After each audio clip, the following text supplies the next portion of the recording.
మా గోదావరి వంటలకి స్వాగతం అండి. ఈ రోజు మనం ప్రోటీన్ రిచ్ గోంగూర మిల్ మేకర్ కర్రీ ఎలా చేయాలో చూద్దామండి.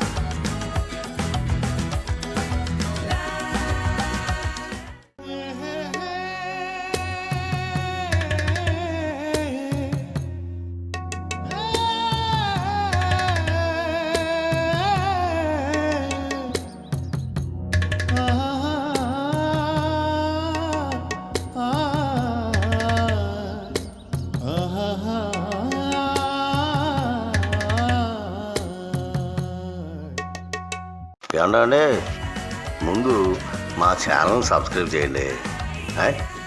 ఆ బెల్ల బటన్ ఉండొక్కండి. థ్యాంక్ యూ అండి. ముందుగా మూగుట్లో నూనె వేసి అది కాగాక ఒక స్పూను జీలకర్ర, చీలికెల్లా చేసిన 2-3 పచ్చిమిరకాయలు వేసి బాగా వేపండి. అందులోని చిన్న ఉల్లిపాయలు అనుకోండి 3, పెద్ద ఉల్లిపాయలు అయితే 2 చిన్న చీలికెల్లా చేసి దాంట్లో వేసి వేపేయండి. ఇప్పుడు ముక్కలుగా తరుక్కున్న టమాటా ముక్కల్ని దాంట్లో వేయండి. అంటే అది మగ్గుతుంటుంది కదండి.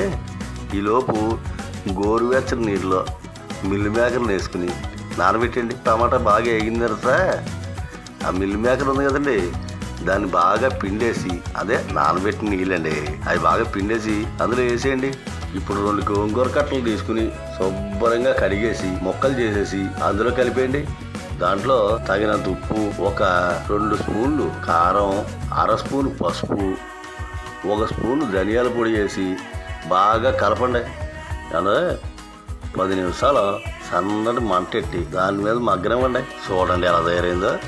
అంటే గోంగూర మిల్ మేకర్ కూర తయారైపోయిందండి. ఏమంటే మీరు అంతమంది చెప్తున్నారని ఏమనుకోకండి. మా ఛానల్ సబ్స్క్రైబ్ చేయండి, బెల్ల బటన్ కూడా నొక్కండి. ఉంటానండి.